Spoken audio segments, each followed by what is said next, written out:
వృషభం వారికి గనక చూసుకున్నట్లయితే మీకు ఈ శనికుజుల యొక్క కలయిక ఏకాదశంలో కలుగుతుంది. ఏకాదశంలో శనికుజుల కలయిక అనేటువంటిది మంచిదే.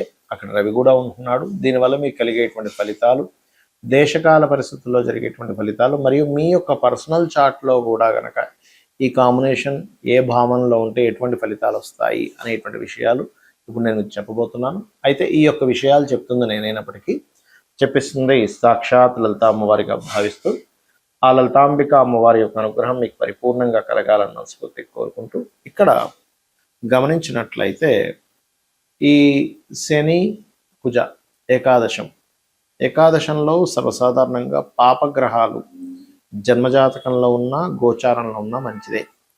అంటే ఇది ఏమిస్తుంది మనం చూడండి. ఒక్కోసారి మనం ఏదైనా ఒక విషయాన్ని ప్రయత్నం చేసి సక్సెస్ఫుల్ వైపు తీసుకెళ్లాలంటే దాని గురించి సంపూర్ణంగా దాని మీద శ్రద్ధ పెట్టి దాని గురించి పూర్తిగా శ్రద్ధని మన యొక్క మనసుని పెట్టి దాని విజయం పొందాలి.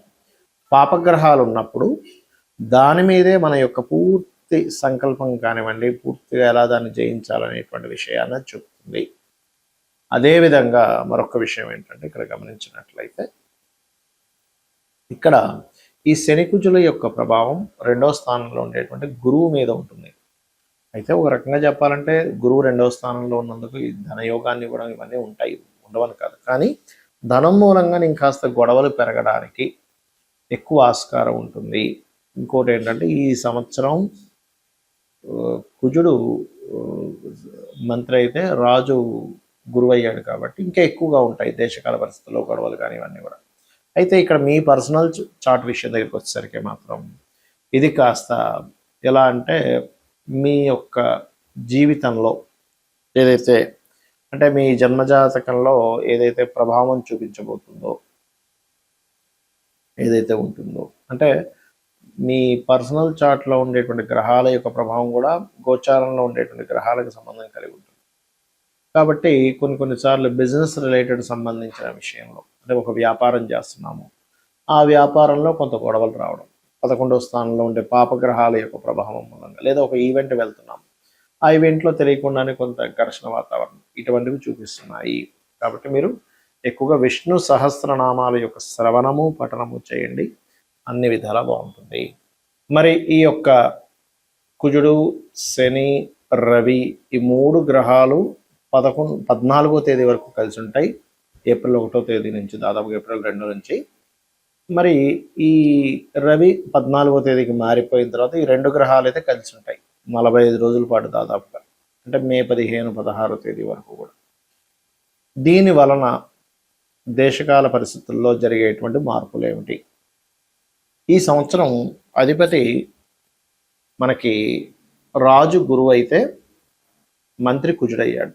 ఈ కుజుడు ఎప్పుడైనా సరే ఇలా జలరాశుల్లోకి ఎంటర్ అయినప్పుడు, అగ్ని, భూ, వాయు జలరాశుల్లోకి ఒక్కొక్క గ్రహము ఎంటర్ అవుతున్నప్పుడు దీని యొక్క తీవ్రతని, అంటే మనకి ఇన్ని రోజులు చూసినటువంటి వార్ స్ట్రాటజీ ఒక రకంగా ఉంటుంది.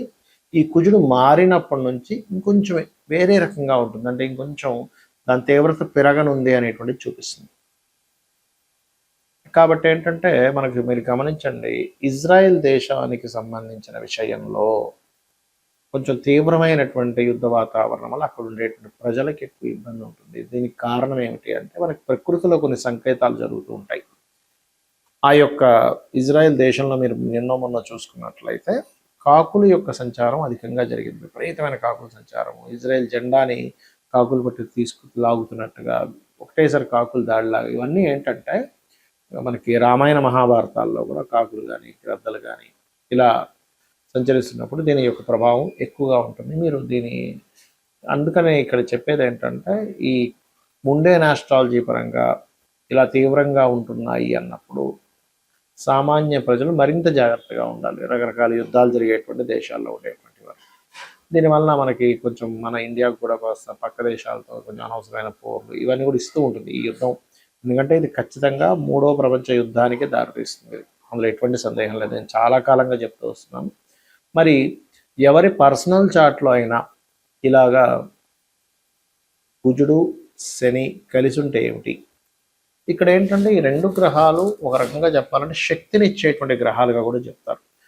ఎనర్జీ అంటే వాళ్ళు ఏదో ఏమీ చేతగానట్టుగా లేకపోతే చాలా స్లోగా ఉండడం ఇలా ఉండరు వాళ్ళు. చాలా చాలా ఉత్సాహంగా, చాలా హైపర్ అంటారు చూసారా, చాలా కోప స్వభావంగాను ఈ తత్వాన్ని ఇస్తుంది. అలా అని వీళ్ళు కోపం ఉంటుందేమో కానీ ధర్మంగా ఉండే వ్యక్తులు చెప్పాలంటే శని కుజులు కలిసి ఉంటాయి. అంటే ఏదన్నా సరే మొహం మీద చెప్పేసేయడం, మనసులో ఏది పెట్టుకోకపోవడం. ఏదన్నా సరే ఇప్పుడు మనం చూడండి, ఎవరికైనా ఇప్పుడు ఇన్ సెన్స్ కొంతమంది అందరూ ఉంటారని కాదు, మనసులో ఒకటి ఉంటుంది కానీ బయట వ్యక్తపరిచే విషయంకి వచ్చేసరికి వ్యక్తపరచడమో, ఈ మాట అంటే ఏమవుతుందో, ఈ మాట అనడం వల్ల రిలేషన్స్ పాడైపోతాయేమో, ఈ మాట అనడం వల్ల నాకు రావాల్సిన లాభం రాదేమో, అవతల వాళ్ళు మనల్ని ఏమైనా ఇంకో రకంగా యాక్షన్ తీసుకుంటారేమో, ఇలాంటివన్నీ ఉంటాయి మనకి. కానీ శని కుజులు కానీ కుజరాహులు కానీ కలిసి ఉన్న వాళ్ళకి ఏంటంటే ఆ ఫిల్టర్ అనేటువంటిది ఉండదు. ఏమవుతుంది, సరే చూసుకుందాంలే, ఏదైనా గొడవైనా చూసుకుందాంలే, అవతల వాళ్ళు ఏదైనా అనుకుంటారు, సరే అనుకున్నారు నాకేంటి, లేకపోతే దీనివల్ల ఇలాంటి పరిణామాలు వస్తాయేమో అన్నప్పుడు సరే ఎలాంటి పరిణామాలు వచ్చినా చూసుకుందాం. అంటే ఏమిటంటే ఈ కర్మకారకుడు శని కనుక కుజుడితో కలిసినప్పుడు ఇలాంటివి వస్తుంది. మరి ఇలాంటివి ఎంతవరకు కరెక్టు ఇది ఉండడం అనేటువంటిది అంటే కొన్ని విషయాల్లో నిజంగా కరెక్టే. ధైర్యంగా ఒక విషయాన్ని మనం మాట్లాడాలంటే చాలా మంచిది మీ జన్మజాతకంలో కనుక కుజరాహులు కలిసి ఉంటుంది. కానీ కొన్ని విషయాల్లో మనం ఆవేశంగా మనం కొన్ని నిర్ణయాలు తీసుకున్నప్పుడు అవతల వాళ్ళు దాన్ని సాకుగా చూపిస్తూ మీకు ఆవేశం ఎక్కువ, మీకు కోపం ఎక్కువ, మీరు ఇలా ప్రవర్తించారు అలా ప్రవర్తించారు మనకి ఇచ్చిన అవకాశాలను పోగొట్టుకునే ఛాన్స్ ఉంది. అయితే ఇక్కడ ఇది మళ్ళీ ఎక్కడున్నా ఈ ప్రభావం ఇవ్వాలంటూ లేదు. లగ్నంలో ఉండి లేదా లగ్నాన్ని చూస్తూ లేదా చంద్రుడిని చూస్తూ లగ్నాధిపతే శని గాని కుజుడు ఉన్నప్పుడు మాత్రమే వాళ్ళకు ఆవేశం ఉంటుంది. కుటుంబ స్థానానికి సంబంధం కలిగి ఉందనుకోండి, కుటుంబాధిపతి కుటుంబ స్థానం, అప్పుడు కుటుంబ సభ్యులతో గొడవలు ఉంటూ ఉంటాయి. మూడులో ఉంటే పరాక్రమం ఎక్కువగా ఉంటుంది, అన్నదమ్ములతో గొడవలు ఉంటాయి. 4వ స్థానం అనేటువంటిది కనుక ఈ శని కుజుడు కలిసి ఉంటే మీరు ఏదైనా ఒక ప్రాపర్టీ తీసుకునేటప్పుడు ఆ యొక్క విషయాల్లో ఎటువంటి ఫలితాలు ఉంటాయనేటువంటిది, కొంచెం గొడవలు జరుగుతాయనేటువంటి చెప్తూ ఉంటుంది. అంటే కొంచెం వివాదాస్పదమైనటువంటి భూములు తీసుకోవడం లాంటివి జరుగుతూ ఉంటాయి. పంచమంలో కనుకుంటే కాస్త సంతానం అటువంటి ధోరణి కలిగి ఉంటుంది. 6వ స్థానంలో కలిగి ఉంటే కనుక కాస్త శత్రువుపై జయం ఉంటుంది. కాకపోతే నిత్యము ఎవరితో ఏదో ఒక దాంతో గొడవలు ఉంటూ ఉంటాయి. 7వ స్థాన సంబంధం ఉంటే జీవిత భాగస్వామి యొక్క స్వభావం అలా ఉండొచ్చు. బట్ ఆ సప్తమాధిపతి మళ్ళీ శుభగ్రహాలతో ఉంటే స్టార్టింగ్ అంటే మొదట్లో అలా ఉన్నా తర్వాత వాళ్ళ యొక్క స్థితిగతులు అవి మారుతూ ఉంటాయి.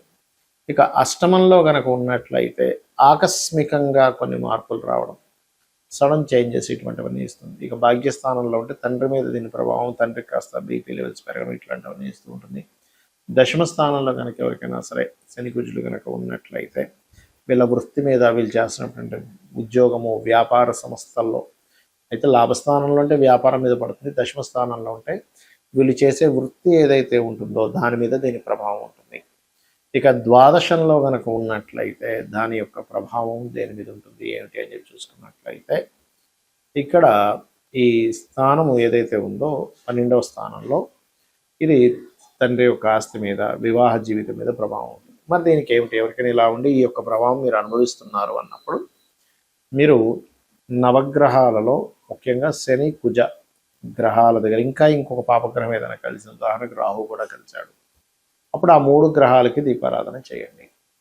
నెంబర్ 1. ఇక రెండవ విషయం ఏమిటి అంటే ఇక్కడ దీంతో పాటు మీరు చేయవలసినటువంటి మరొక విషయం ఆంజనేయ స్వామి యొక్క ఆలయాలకు వెళ్ళడము, చండీ పారాయణం చేయడం చేస్తున్నారు. దీనివల్ల ఏమవుతుందంటే కొన్నిసార్లు మనం ఆవేశపూరితంగా తీసుకునేటువంటి నిర్ణయాలు ఏవైతే ఉంటాయో ఆ యొక్క నిర్ణయాల మూలంగా ఇబ్బంది మనం పడకుండా ఉంటాము ఇది చేయడం వల్ల. అదేవిధంగా అభిషేకాలు చేయించడము, గోవులకు కాస్త క్యారెట్స్ బెల్లము తినిపించడం, ఇవి చేయండి. మీ జన్మజాతకాల్లో ఒకవేళ ఈ యొక్క కలయిక ఉన్నా కూడా మీకు ఇబ్బంది కలగకుండా ఉంటుంది. శ్రీమాత్రే నమః.